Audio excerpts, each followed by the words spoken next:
Eventually, I will see photographs that are authentic, and so will you. Eventually, we'll see the real deal here in the Northern Hemisphere. By then, we'll be down to the final few months, if not few weeks or days, before all hell breaks loose. I encourage you to, now don't get caught up in a quest trying to find a photograph of the 10th planet of Nibiru. It's pointless. It serves no purpose. What you need to do is educate yourself about this cycle where every 3,600 years, every civilization on the planet gets mashed down to the mud. Lucas told that story quite well in his first DVD. It's mainstream archaeology, by the way. Very mainstream archaeology. And they offer no explanation. Mainstream archaeology offers no explanation for all the civilizations on Earth 3,600 years ago collapsing, coming to a halt. They don't. I know why. And when you educate yourself, you will know why as well. And what we found is that there are hundreds of such discoveries that indicate human beings like ourselves have been around for literally millions of years. What's been the reception to this book?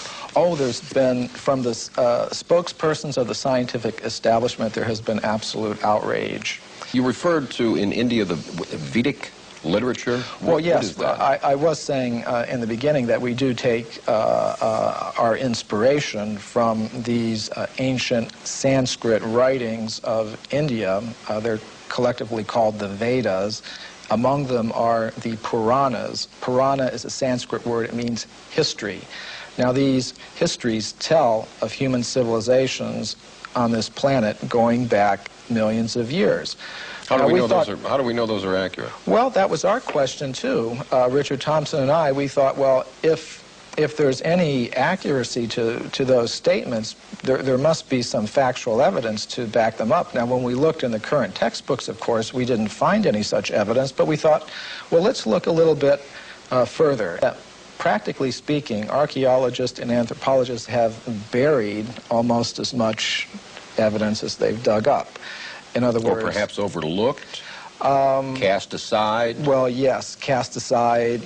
And there have been some outright cases of suppression where people who have reported such things have had their careers ruined. You have talked in terms of the fact that scientists don't cheat. That's a myth. You say there's actual cheating going on. Oh, that's very well documented. For example, the Piltdown case is a very famous case that documents that. Now, what that has to do with is early in this century, there was a purported discovery of an ape man in England based on a skull and a jawbone. And this Piltdown ape man, was in the science textbooks for about 40 years. And then suddenly it was revealed that the British Museum had tested these fossils and determined that it was a very elaborate hoax. And many people have speculated about the identity of the person who was the hoaxer, and practically all of them center on different scientists in England, such as Sir Grafton Elliott Smith or Sir Arthur Smith Woodward, all very well-established scientists in England, because only somebody who knew the scientific method very well could have prepared these fossils in such a way that they would have fooled the scientific community all around the world for 40 or 50 years.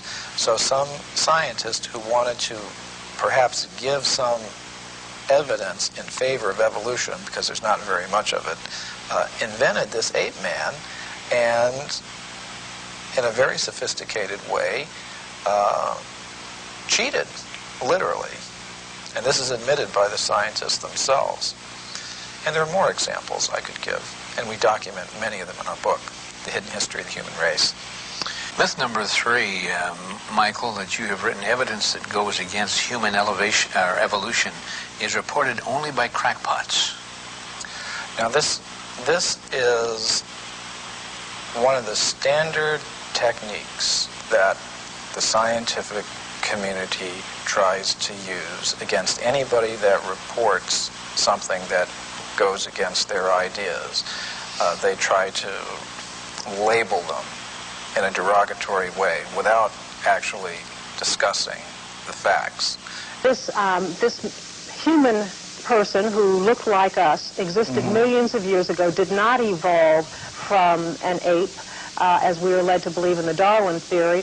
Why has this evidence been suppressed, and what kind of evidence have you found to support this? Well, I'll give you a very good example. Now, one example from historical times is during the California gold rush days, miners were digging tunnels thousands of feet into the sides of mountains. Now, the rock in these mountains is over 10 million years old. So when they were digging these tunnels, they were finding human skeletons, they were finding mortars and pestles, hundreds of them at dozens of locations. Now, all these were gathered together, reported to the scientific world by J.D. Whitney, who was the state geologist of California. And he published a massive book about them by Harvard University. Harvard University was the publisher. Now, what happened to these artifacts? Why aren't they on display in museums? Why aren't our children taught about them in schools? There was a very powerful anthropologist at the Smithsonian Institution named William H. Holmes. And he said to Whitney, you, Dr. Whitney, if you had understood the theory of human evolution as we understand it today, you would have hesitated to announce your conclusion, namely that human beings existed millions of years ago, despite the imposing array of facts with which you were confronted. In other words, simply because the facts didn't fit the theory, the facts had to go, and so did Professor Whitney. What possible advantage would there be in that? Well, power, prestige, money, there's a lot riding on it. If even one of the hundreds of cases that we document in the hidden history of the human race were found to be true, accepted, that would mean that everything we've been told about human origins and antiquity for the past 150 years is simply not true. And I don't think that the current establishment is ready to admit that. How long ago do you think that this evidence was suppressed? I mean, is this something that's been going on for years and years? Yes, this has been going on for about 150 years. Well, gee, don't we have all these machines now that can look at the footprints or the bones or whatever, and that will just tell us how old it is? Oh, this is a very common perception. We have such faith in technology and those who employ it that when we hear about things like carbon-14 testing or potassium-argon testing, we think it really is a very simple process, almost like you pop something in the microwave and boom, it comes out. It's not like that at all. These are very complicated procedures. What I found in practice is that scientists may run several tests on the same piece of bone. Some of the ages will be very great, some very small, and they will tend to pick the date to publish in their scientific literature that most fits the idea that they start out with about how old the fossil should be. Now that often happens. We've placed spokespersons from the scientific community on a little bit of a pedestal, and we may need to give them the same sort of treatment that we would give to spokespersons from other groups in society. I'm here, and doggone it, I want to get the information out. I want to get at the truth. I guess that's what it is. Why does Dr. Steen McIntyre feel the need to protect her artifacts from her more mainstream colleagues? Why are contradictory findings being met with contempt instead of excitement? Some researchers charge it's because these new findings would turn modern anthropology on its head. This is actually the subject of a presentation I shall be making in New Delhi to the World Archaeological Congress called Puranic Time in the Archaeological Record. And the concept of time that you do find in the Puranas is, in fact, cyclical. Now, what might one predict from that? Say if you have civilizations coming and going over vast periods of time, perhaps you might have humans and other ape-man-like creatures coexisting. I will mention that the Puranas do talk about intelligent races of ape-like creatures that use stone tools. This is not an idea that came in with Darwin. It's been there for thousands of years. Now, what might one predict from that? If you were to predict what archaeologists might find, you would say, well, they would tend to find a very bewildering mixture of anatomically modern human fossils, ape-man-like fossils, crude stone tools, articles indicative of a higher level of culture, all sort of mixed up and going back. I think you might also predict that given the biases of investigators towards a linear progressive idea of time, with things beginning in a very simple state and progressing in a linear fashion to a more advanced state, that they might edit that record to conform to their linear progressive biases.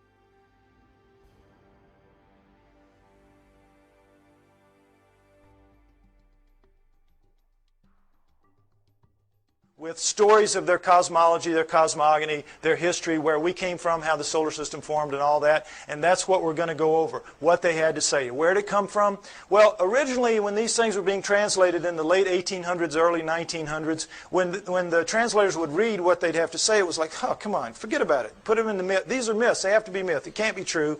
And they put it in the myth pile, which Alan was talking about, myth.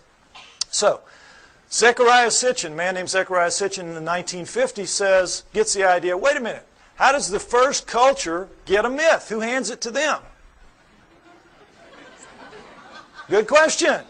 Why didn't anybody else think of that? So, he assumes it has to be a history. They have to be telling a history, which then later gets distorted perhaps as myth by later cultures, but the first one's got to be a history. So he goes into the myth pile with that attitude and comes out with 8 books at this point called the Earth Chronicle series, which I use as the basis for a lot of what you're going to see here now for a while. Okay, we're going to go over what the Sumerians had to say, boiled down. Part 4 of my book is basically the cliff notes to Sitchin's work. Any of you that have tried to read it, you know it's a slog at points. Okay, I tried to make it as easy as I could so at least you have the cliff notes to go in and try it again. All right, next slide. Here's what they say, that originally as the solar system was forming, there was the Sun, Mercury, Venus, Mars, and a big planet called Tiamat, right where the asteroid belt is now. And if you know about Bode's law, there's supposed to be planets at certain places of a certain size, and it all fits reasonably well except for the asteroid belt where there should be a planet, and there isn't. But there was Tiamat then, Jupiter, Saturn, Pluto as a moon of Saturn, Uranus, Neptune, and into that forming solar system at around 4 billion years ago, which we extrapolate and assume because all of them were still very plasmid, still very much lava-ish, able to pull moons out of themselves, and we know that the solar system formed at around 4.6 billion years ago, so at around 4 billion years ago would have been the time approximately when this would have happened. Okay, Nibiru comes in, and as it's a stray planet like the one we saw a few months ago being slung out of the binary star system on the news, we all saw that, probably something like that. It's captured by the gravitational pull of the large outer planets, swung around the sun, captured by the sun, and is caught in an elliptical orbit like a comet, moving clockwise as opposed to the counterclockwise circles of the other planets. Well, as you can see, there's the capacity for real problems here with one going one way and one going the other. And in the second time around, Nibiru collides head-on with Tiamat at planetary speeds. This is a collision. Okay? Next slide. This whole thing now is described in the great Sumerian epic of creation called the Enuma Elish, which is 6 tablets of action, 1 tablet of summation, which is taken to be by many people the basis for the 6 days of creation and the 1 day of rest. Because much of the Old Testament is a direct come down from the Sumerians. And if you know the Sumerian history and you read your Sitchin, you will know that, or my stuff, you will see that that is the case. Now, in that great epic of creation, the Enuma Elish, six of the major puzzles of modern astronomy and Earth geology are, I think, plausibly answered. You heard Alan's interpretation of some of it. I'm going to give you mine and give you the basic Sitchin explanation. Okay? What they say is that in the collision, Nibiru slams into Tiamat. It is a little more held together. It's older, and so it is coalesced more. It holds together. Tiamat is shattered in two, blown apart, torn in half. And that the lighter outer crust, the crust with the water on it, is scattered in all directions. Boom. Just an explosion, the lighter crust, and goes off with the water. Now, one of the great mysteries of modern-day astronomy is comets. Comets make no sense for this reason. They come from all over the place. In a linear universe, when, you know, the great ball of a primordial cloud of dust and gas swirling around flattens out into a pancake to make the solar system, that's the ecliptic. Everything formed in the ecliptic should be in the ecliptic. Nothing should be out of the ecliptic, and yet comets come from all over the place. So they had to be removed out to where they are some kind of way, but we don't have any idea. So they come up with this fantastic thing called the Oort cloud, which is so far away you can't imagine. The Oort cloud is one of the biggest jokes out there. And that's how they explain comets, because they can't explain them any other way. But the problem with comets is they have water in them. And anything out in space is not going to produce water. You produce water by being a cooling planet with lava spewing up the steam and stuff like that, and it condenses, etc. So comets have to begin in a planet. Now, this explains it, I think, plausibly well. Nothing that they will throw at you to explain comets will do it. All right, number 2, the other great mystery, the asteroid belt. What they say is that the inner viscous magma inside Tiamat in the collision was strung out the bowels of the planet. The guts were ripped out and strung out and broke into little pieces. That's the asteroid belt. They called it the hammered bracelet. We call it the asteroid belt. But there it is. And that's a fairly plausible explanation for it. Again, this doesn't make sense because, as you heard, the exploded planet theory. Problem is, when a planet explodes, it ought to just go boom everywhere. It shouldn't be hanging around. Doesn't make sense for a number of reasons. Okay, now, the third one is Pluto. Pluto's a problem because it's, as you've all been hearing lately, they're trying to downgrade it. It doesn't belong. It doesn't fit. It has an orbit that's not like the others. It carries inside the orbit of Neptune, and it's 17 degrees off the ecliptic. Again, nothing should be off the ecliptic. What they say is that Nibiru, as it swung around, it pulled Pluto away from Saturn, its original home, and dropped it out where it is now. Now, all astronomers know Pluto is not a natural planet. It started life as a moon of an inner planet. They know that. But they have no idea how it could have gotten moved out to where it is. Here you go. Here's a reasonable answer right here. Now, let's talk about Earth. 3 great mysteries here. Life. Well, first of all, let's establish that Earth is a remnant of this. What happens is Nibiru's moon bangs into the remnant of Tiamat, and like pool balls, boop, hitting, knocks it inside the orbit of Mars, and it reestablishes there and becomes the Earth, the remnant of Tiamat. Now, Earth has one great mystery is life. How did life come to be? Life appears, despite what you're told about the lightning bolt into primordial soup and all that, forget it. That's just a joke. That's just a fairy tale to tell people that don't want to know the truth and to tell kids in school. That's what they're teaching to this day. We know very well that the first forms of life to appear on Earth appear suddenly. They're very sophisticated bacteria, prokaryotic bacteria, and there's not one, there's two kinds, and they appear at around 4 billion years ago. Suddenly, overnight, strata with two kinds, sophisticated bacteria, relative to what that first living form would have been. If I had done the first part of my show, you would see all that. Okay, you can get the tape or get one tape and put it in a room and let everybody see it if you want to. But anyway, the point is, life is a great mystery. How it would suddenly appear 4 billion years ago, here you go. It says in the tablets, in the collision between Nibiru and Tiamat, in the mingling of their waters, Nibiru passed life to Tiamat, to the remnant of Tiamat. Perfect explanation for the sudden appearance of two sophisticated life forms on the remnant. Now, the remnant now is over here with its moon Kingu and has gone over, and now we're looking at two major differences in Earth and all other astral bodies out there. Earth is missing a huge portion of its crust, and it has plate tectonics, movement in the plates. How could that happen? No explanation. Why? Because in the vacuum, any liquid in a vacuum, what does it do? You see it in the space shuttle all the time. They let orange juice or milk. It makes the smallest, tightest ball it can make. That is what a liquid does in a vacuum. Smallest, tightest ball it can make. It was painted in 1350.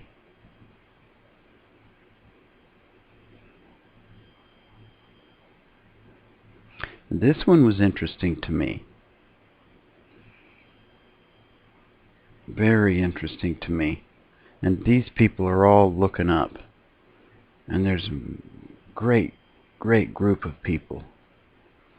And they're all looking up at this big ship or city in the sky. And it might be this guy saying, hey, that's us. To these people here. I don't know. And that's where these things are supposed to come from. These Vimanas and stuff. The blue people. And there's a lot of documentation on this. Geminid meteor shower is subsiding now, as Earth exits a stream of debris from rock comet 3200 Phaethon. Preliminary counts by the International Meteor Organization suggest that the shower peaked on December 14th with more than 100 meteors per hour. Bright moonlight reduced the visibility of many faint meteors. Fortunately, the shower was rich in fireballs like this one. Amateur astronomer Thomas Ashcraft recorded the fireball using an all-sky camera and a 61 MHz radio receiver. Watch the movie again and turn up the volume. The soundtrack is the echo of a distant TV transmission bouncing off the ionized trail of the disintegrating meteoroid. By listening to the radio echoes, I could tell there was a strong display of meteors all through the night, says Ashcraft. We were lucky that some Geminid fireballs appeared through holes in our cloudy skies. The shower is subsiding, but it's not over. Earth will be inside the debris stream of 3200 Phaethon for some days to come. Look west during the magic hour before sunrise, and you still could see dozens of Geminids between now and December 16th.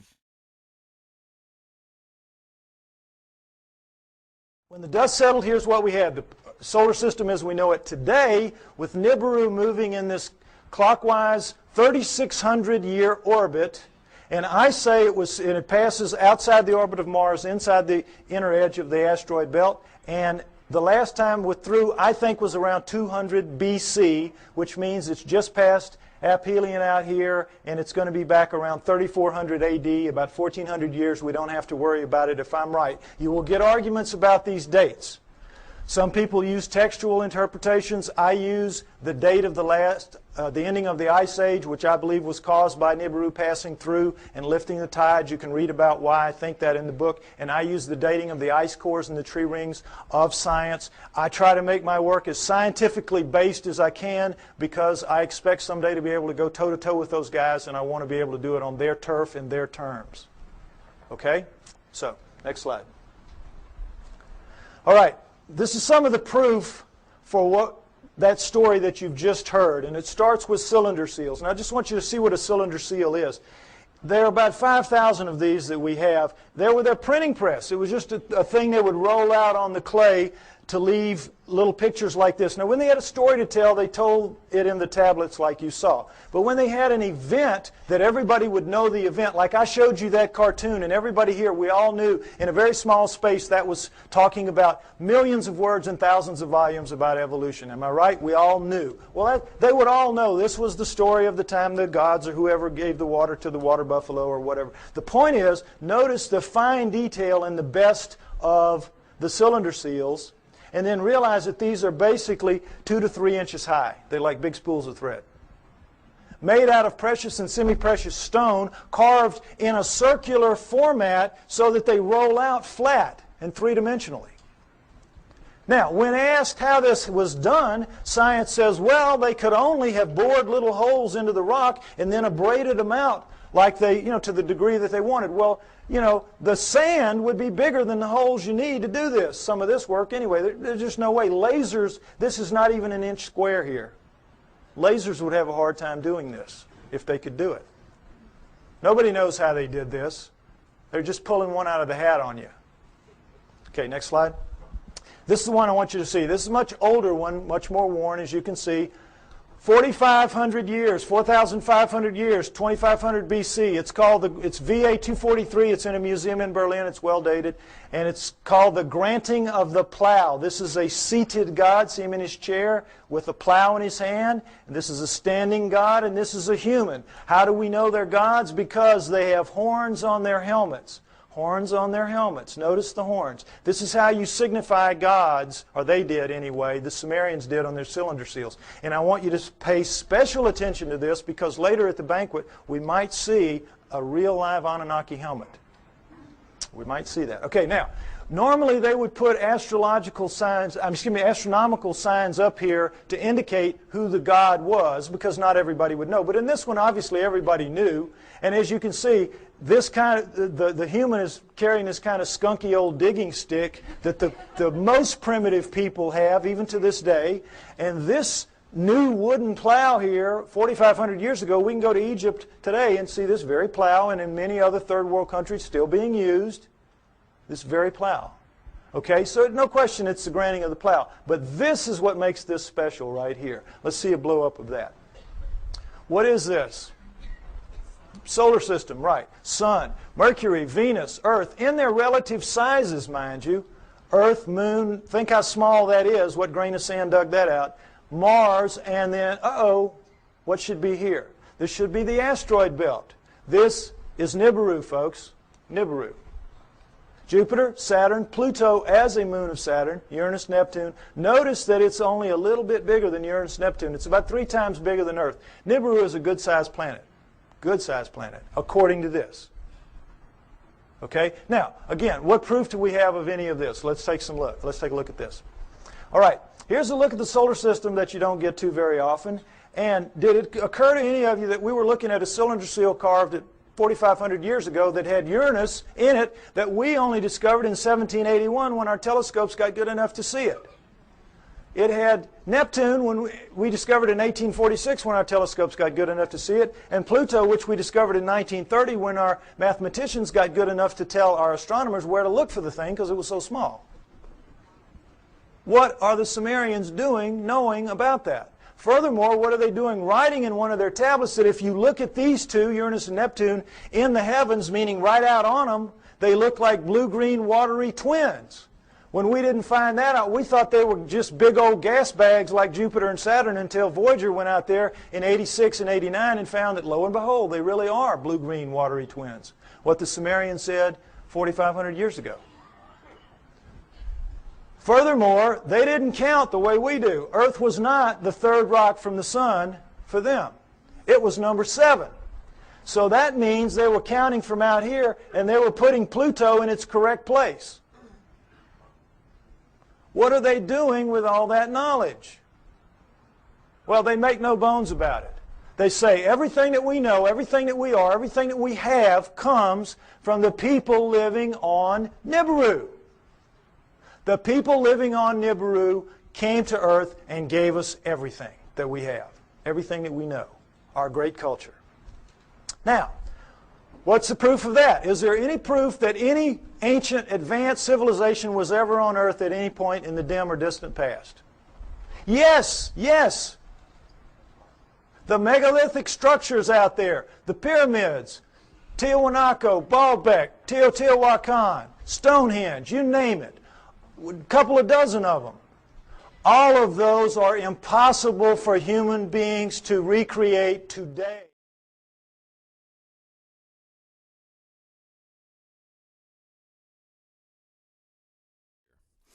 They are basically claiming that the atmosphere is broken, that at any moment that the ice on the North Pole could melt away, and that the methane gas, which is stored in ice beneath it, could rapidly be released into the atmosphere and kill us all, just like the dinosaurs.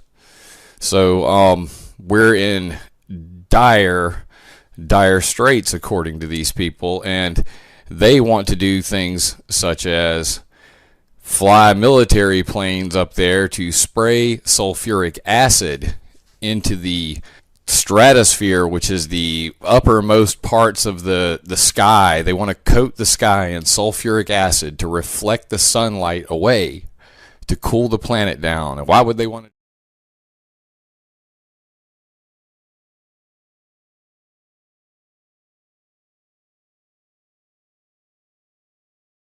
Here comes the emergency part. There's a group called the Arctic Methane Emergency Group right here. Their website is ameg.me, ameg.me. The Arctic Methane Emergency Group is a group of scientists who have been studying the Arctic ice and methane and are, basically blowing the whistle. They're saying that at any moment, 50 gigatons. That's a lot. I don't know exactly how much, but that sounds like a whole lot. Gigatons. So that's millions of tons, I imagine. Or billions of tons, excuse me. So 50 billion tons of methane could be rapidly released at any moment. And just for those who don't know what that would do, it has like 10 times the heating factor of CO2. So when that methane were to be released, if what they say happens, the weather would go insanely crazy. It would be the hottest temperatures ever on record, and there would be massive storms. Biblical stuff. So pretty crazy stuff. Might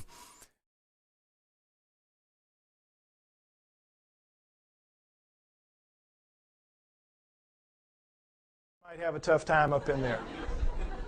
But the point is, they've got it pretty much done. They're working on the spire here when they break it. You know how it works. You press here, you get this. Well, look, does this look like somebody chipping away with a little hand? No. This looks like a belt sander taking pieces out the size of the chair you're sitting on. Huge chunks of pink granite, one of the hardest stones in the world, just being ripped out. And they press too hard with whatever machine they've got here, and you know your physics, you get stress back here, and they popped it, they broke it. And they just said, whoops, we busted that one. And they just unhooked it and went somewhere else and left it for us to marvel at and wonder how they could have done it. But now let's go ahead and say they didn't bust it and they finished it. These primitive people now who managed somehow to do this. They finished it, it's ready to go. The hole, by the way, is about 15 feet deep. That's the top of it up there. But still, what's the first thing they've got to do? Somebody's got to draw straws to get down there with his hatchet and cut it loose from the bottom. Now, who's going to do that with 1,100 tons sitting on top of him? We could not get our best diamond-tipped blades to cut through underneath this thing. The weight would stop the blade. We could not, the operative word here is impossible. We could not get this out of here. And yet they did it time and time and time again. To lift it out, just if we could somehow cut it loose, we would have to take a dozen of our largest movable cranes to wring that hole just to get it up. You're being lied to, folks. That's the main thing you got to understand. You're being lied to. It's absolutely impossible for this one stone proves that none of the megaliths were made by those people in that era. And this, again, is not the biggest one. They have them in Baalbek twice that big. Okay? Next slide. All right, what we're told is that the Anunnaki came to Earth for this, gold, mining gold. And that originally the story is they landed in ancient Sumer, but not 6,000 years ago, 400,000 years ago, 430,000 approximately to be exact.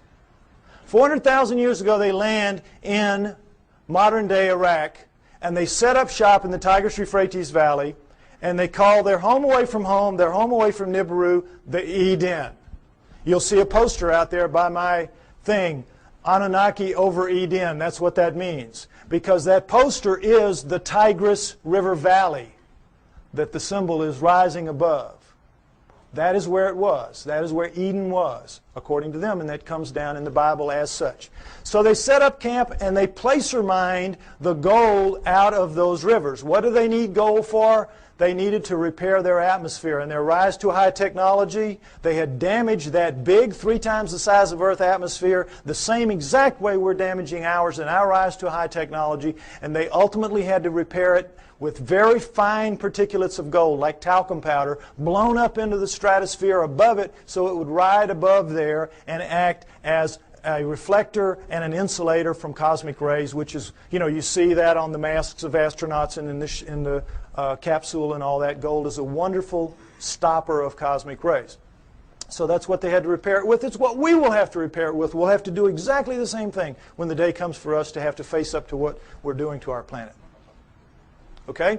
So they came, they placer mined out of the river, and all that is you put a tray in the water, you let the water sweep over, the water drops the gold into these cloth. Every few weeks you pick it up, and it's real easy. It's the way we do it now when we have the opportunity. But you tap out any stream system, ultimately, and they did. After about 150,000 years, they had tapped it out. And so they decided they were going to split themselves up and go where the mother lode of gold was on the planet Earth, which is what it is today, Southern Africa. So they divided themselves into the upper world, which remained the Eden, and the Abzu, which was the lower world, and you didn't want to go to the lower world because you had to get in the holes and dig the gold. And they didn't like it. So the Anunnaki revolted. They said, we don't want to do this. We want a slave to do this work for us. Plus, it was a hardship duty, mostly men. Why don't you make us some women while you're at it? So that's what they did. They decided to use the creatures of Earth, which would be the hominoids, and I say it would have been the Almas, the likeliest candidate. They took the creatures of Earth to get some of their genetic material to make the new slave better adapted physically to the planet than they were, but the slave would for the most part be like themselves. We shall make the Adamu, A-D-A-M-U, which comes down as Adam, and we shall make the Adamu in our own image after our own likeness, which comes down word for word. And that is what they did. They made their slave inferior models of themselves. That's us, folks. That's us. We're really inferior models of the Anunnaki. And as you saw in the cylinder seal, we look like them. We look like, in their own image after their own likeness. In all of the cylinder seals, we look just like them. We don't have the horns on our headgear. That's about it.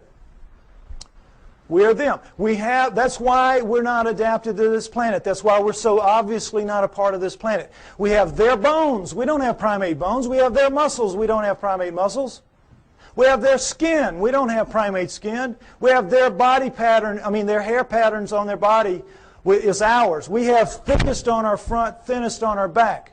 Primates have thick on the back, thin on the front.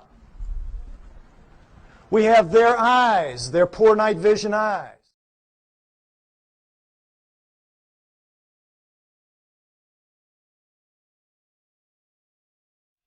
Hundreds of giant aliens unearthed near an African village. Upon the discovery, village elders urged the people to flee, and some women fled, clutching their infants. There's pictures here. But the African find is only the latest in a string of alien body discoveries stretching back some 70 years. China's strange alien bodies, it seems if anthropologists and archaeologists dig hard enough, deep enough, and long enough, sooner or later alien bodies will surface. And 1937 was a banner year for alien corpse in China. That was the year several scrawny alien cadavers were allegedly discovered.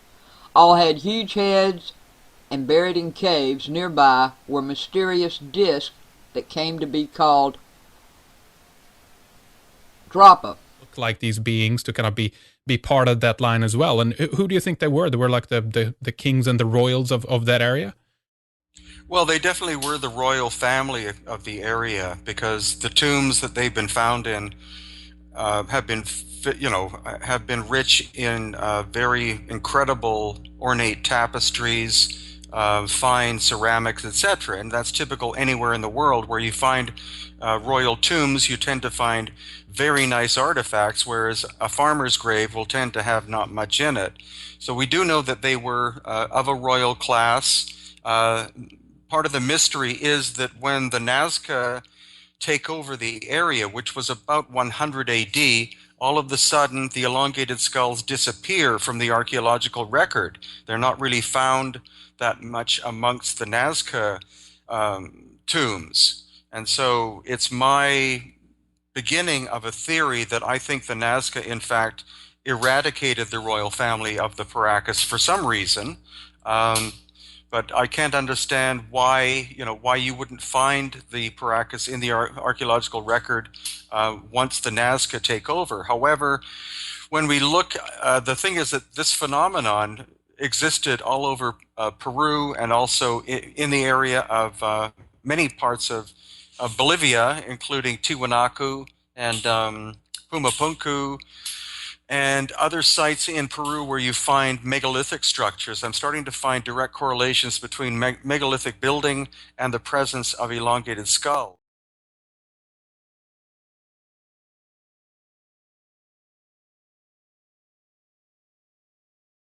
That's the key to this. We have their brains. That's why we're not like anything else on this planet. We are them. We are genetically engineered copies of them. Okay, next slide. Let's take a look at how that was done. Human body contains 100 trillion cells. There's a nucleus inside each human cell except red blood cells. Each nucleus contains 46 chromosomes arranged in 23 pairs. One chromosome of every pair is from each parent. The chromosomes are filled with tightly coiled strands of DNA. Genes are segments of DNA that contain instructions to make proteins, the building blocks of life. This is where genetic engineering takes place. Now, we're going to go over it lightly, but it's very important. I want you to understand these things that I'm going to tell you now. Okay, next slide. Don't worry about the details and how they do it. This is what they do. They can open up a cell, our genetic engineers can, our geneticists can. We can open up a cell, open up the nucleus, pull out strands of DNA, and in that strand, 98% of it will be what's called junk DNA. We don't know what it does. If it has a function, we don't know what it is.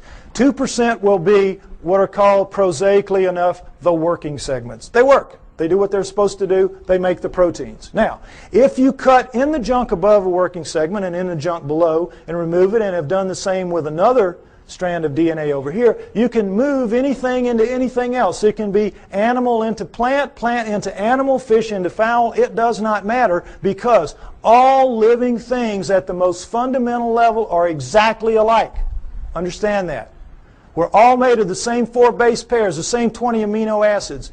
Everything is the same at the most basic level. It's like it's pop beads that are interchangeable. It is almost as if somebody designed it that way so they could just mix and match the parts and make anything they wanted.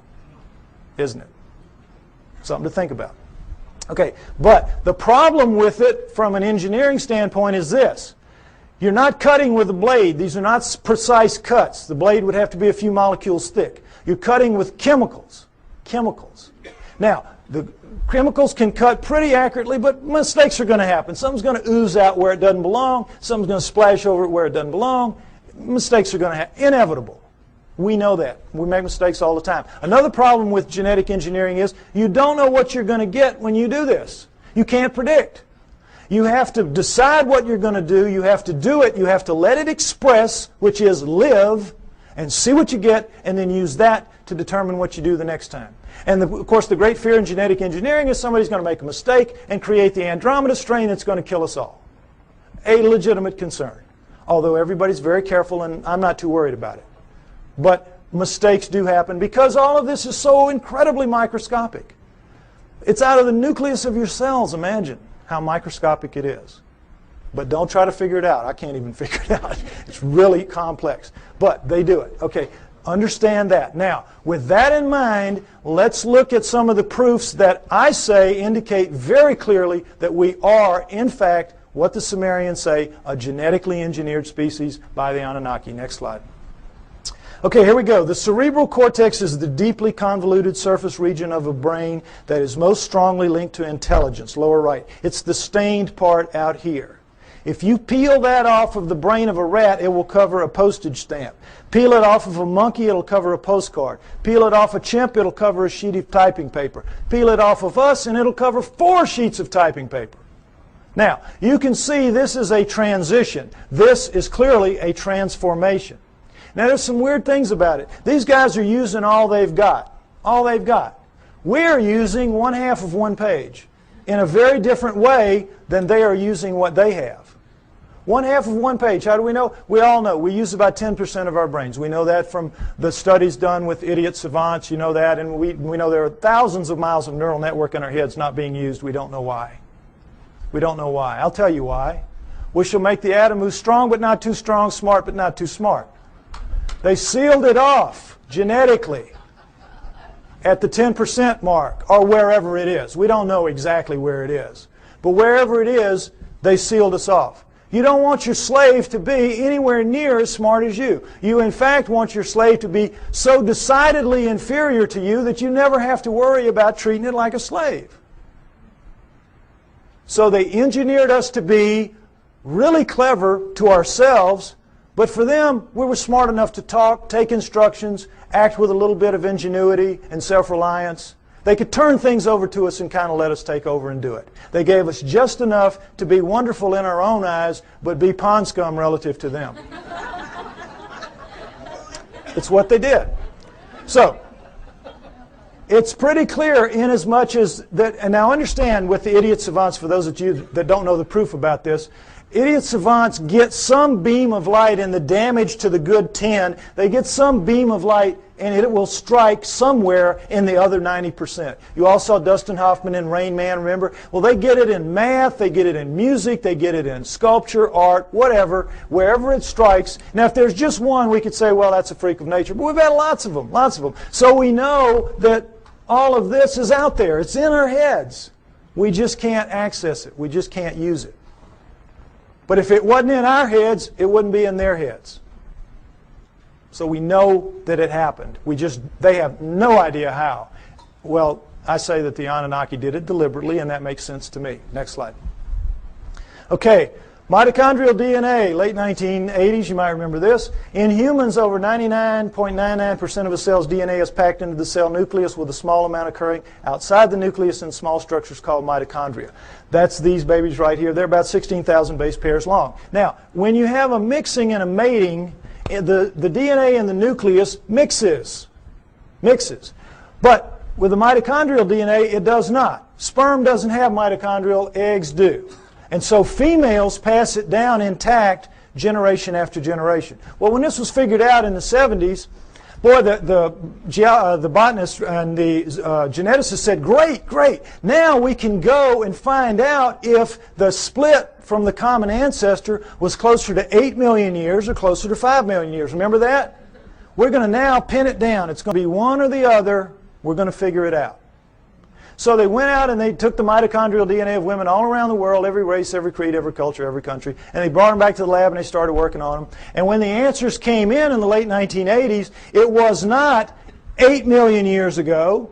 It wasn't 5 million years ago. It was way the heck down to 200 to 250,000 years ago, and that's all. We don't exist genetically beyond 200 to 250,000 years.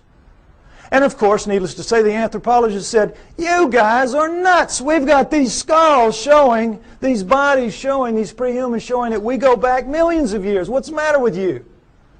And the geneticists said, we couldn't have been wrong that many times. Impossible. We'll do it again. And they have. They've done it. It always comes out the same. 250,000 years ago. That's it. We're brand spanking new. Brand new on this planet. Now, there's still a lot of people, there's still a lot of people that will not accept that. A lot of people that will not accept that. Some 445,000 years ago, astronauts from another planet came to Earth in search of gold. Splashing down in one of the Earth's seas, they waded ashore and established Iridu, home in the faraway. In time, the initial settlement expanded to a full-fledged mission Earth with a mission control center, a spaceport, mining operations, and even a way station on Mars. And there's lots of evidence of that. I mean, it absolutely is to me, no coincidence. And anybody wants to make you believe it's a coincidence is a liar. That the original area of what is now Iraq, formerly Mesopotamia, was called, before it was Mesopotamia, was called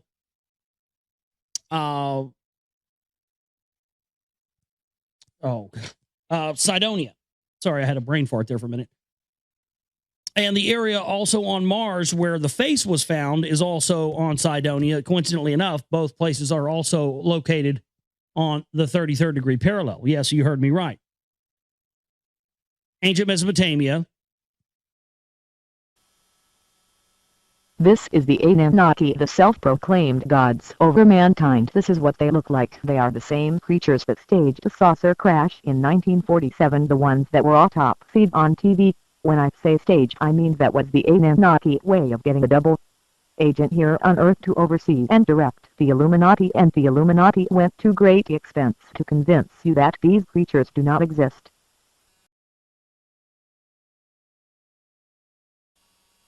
The Anunnaki came to Earth right about here in our evolution and took control of our DNA. We were on our way to becoming an intelligent race with all of the promise and opportunity that the Anunnaki have enjoyed for billions of years.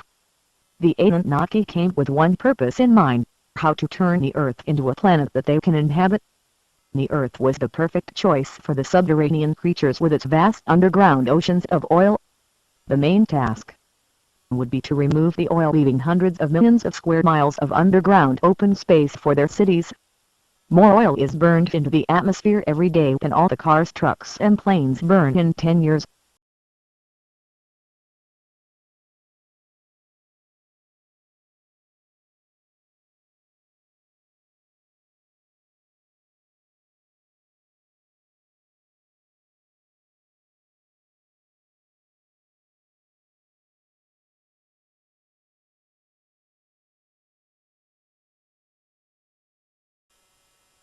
Anunnaki enslaved mankind through DNA manipulation and deception. Deception is perpetrated against all mankind by the Illuminati.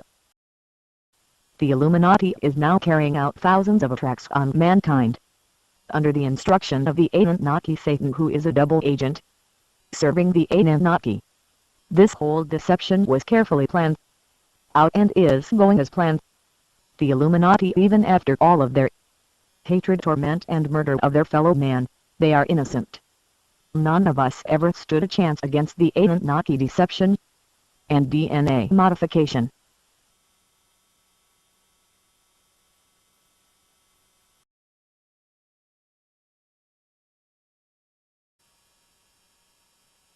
In the center of every galaxy, billions of stars, moons, planets, and everything that is compresses under such immense gravitational force, they compact to the point of matter inversion, turning matter into antimatter.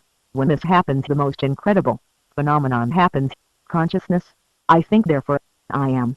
This is how consciousness came to be. This is the great mathematical architect of the universe, making all life possible. The Anunnaki set up all religion as part of the deception. The reason the Anunnaki torment mankind is not because they are evil, it is because they want more than our planet and more than our slavery. They also need our dark matter souls. and went the Illuminati to tortures and murders the first 4 to 6 billion humans. The Anunnaki will be waiting to intercept all of the souls. The Anunnaki use dark matter for many things. It is the most powerful substance in the universe. It is conscious and it is God, the great mathematical architect of the universe. So the Anunnaki use the earth as a soul trap by conditioning humans through religion to get you to give away God's greatest gift to you, your everlasting soul.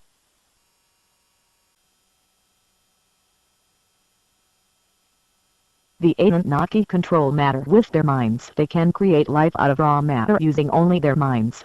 And if they need work done, they manipulate life forms to do the work, not machines. The Anunnaki thrive on slavery. Mankind is nothing more than a domesticated tool to the Anunnaki. They use their solar system, the Nibiru, to travel throughout the universe and have been doing so for billions of years. Earth is being turned into a system to replace Nibiru.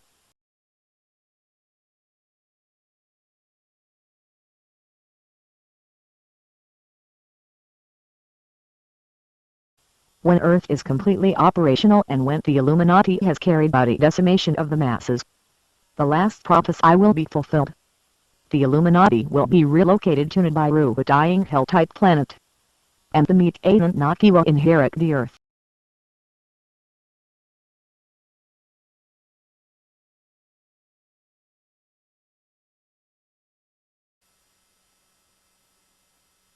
There is a way out. Although the Anunnaki have done this to all of us, they have also given us the Bible. The simplest quote: "The truth shall set you free." If we can get out the truth about these creatures and what they are doing here and what they want from us and how they are creating religious icons to manipulate you into giving away your everlasting soul, we are all victims of the Anunnaki, including all of the religious icons that suffered as part of this manipulation. And no matter how much we love these icons, we should keep our souls free and never pledge our souls to anyone or anything.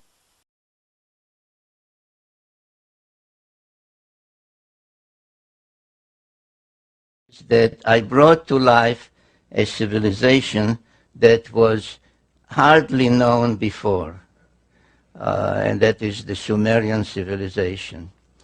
So I brought to life the Sumerian civilization, which was really a most amazing civilization.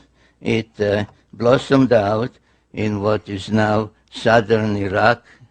So about 6,000 years ago, an incredible civilization appeared there, and all those that deal with it use such words as suddenly, unexpectedly, out of nowhere, because there was no gradual or any kind of precedential civilization that you had this and this and this, and this was a higher level, a higher stage.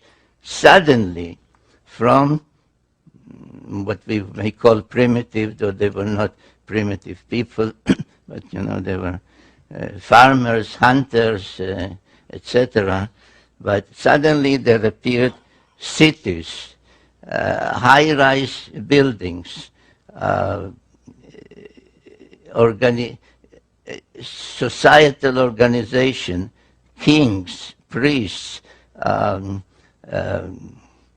codes of law, literature, art, music, musical instruments, all of that within a very short period, appeared about 6,000 years ago. But I want to mention tonight at least three of their firsts. One is writing.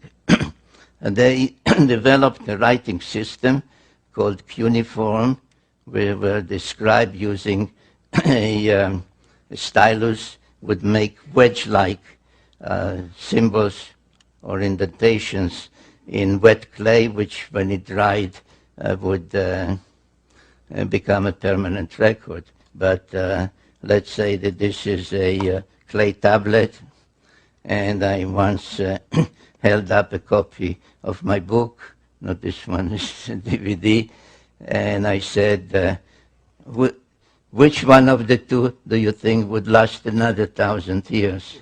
The printed book or the clay tablet? And the answer is the clay tablet.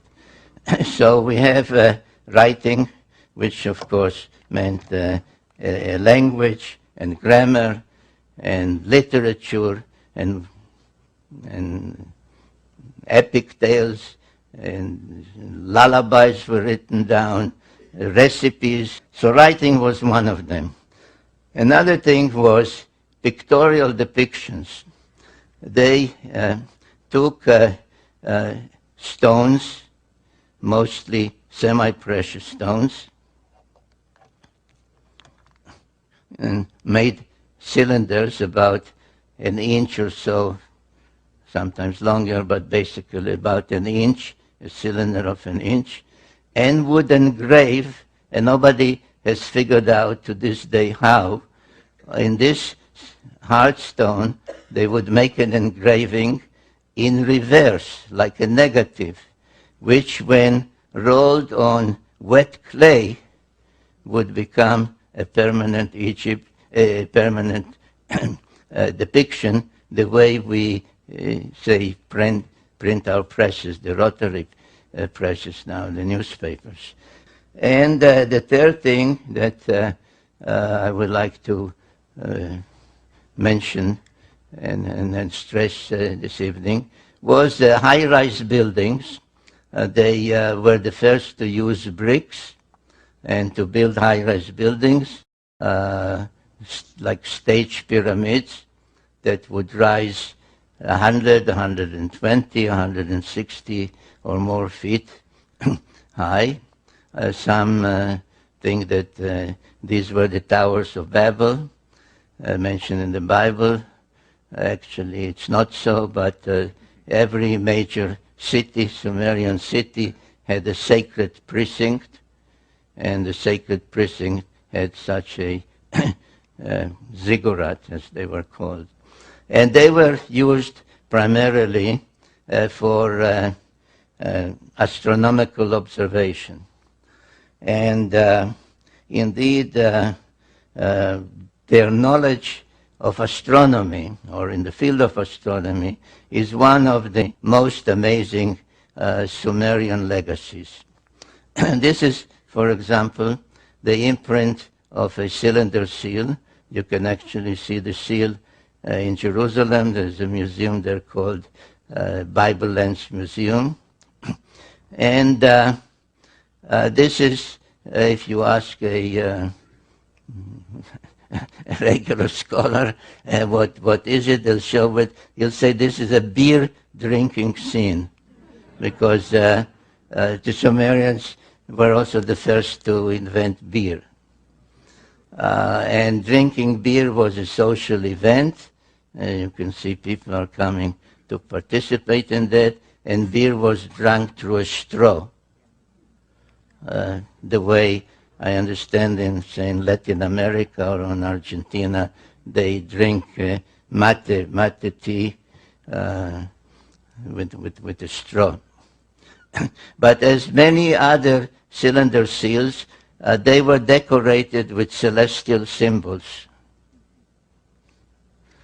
And if you study this one, you find out that it depicts the sun, it depicts the earth and its moon, it depicts what we call the asteroid belt, which is a belt orbiting between Mars and Jupiter, and nobody knows, or nobody, I mean, I say nobody because I do. Others claim they don't know how it came about. It's the remains of some planet that was destroyed, exploded, except that if a planet explodes, the pieces fly in all directions, and in this case, they orbit like a belt between Mars and Jupiter. So you also have Mars and Jupiter. Here's Jupiter. You have the asteroid belt, which we have discovered only in modern times. And beyond Jupiter, you have Saturn and its rings, which we did not know about until the invention of the telescope. Now, this cylinder seal is from about 2000 BC. from 4,000 years ago. So this is an example of the amazing Sumerian knowledge in astronomy. But there is even one more amazing cylinder seal, which caused quite an uproar at the museum where it's kept. It's in a museum in Berlin at the time when I came across its existence.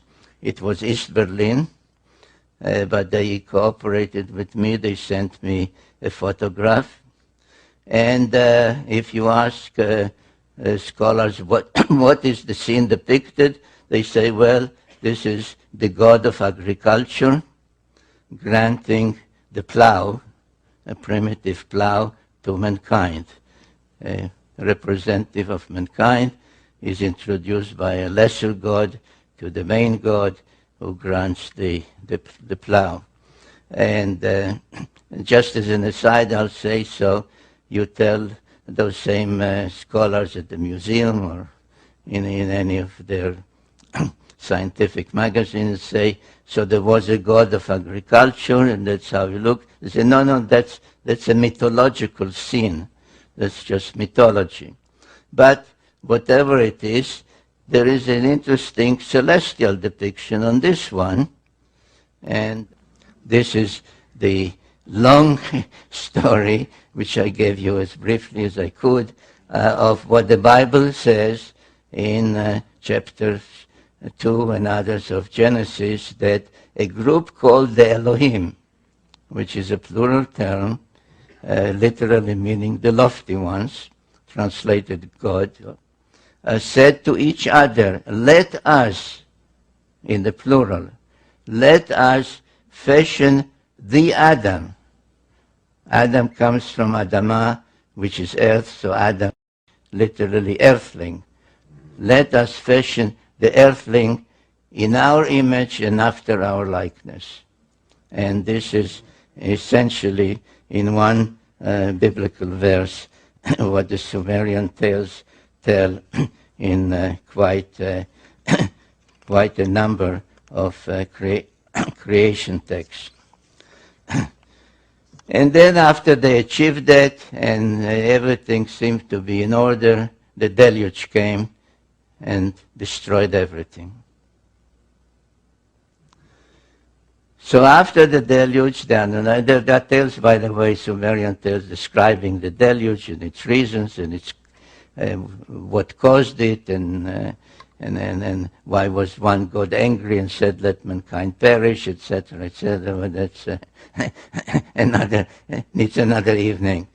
So after the deluge, when the water subsided, they had to restruct and recreate and restart everything from the beginning, and they could not do it anymore in the Edin, today's Mesopotamia or Iraq, because it was all covered with millions, or now one should say billions, of tons of mud,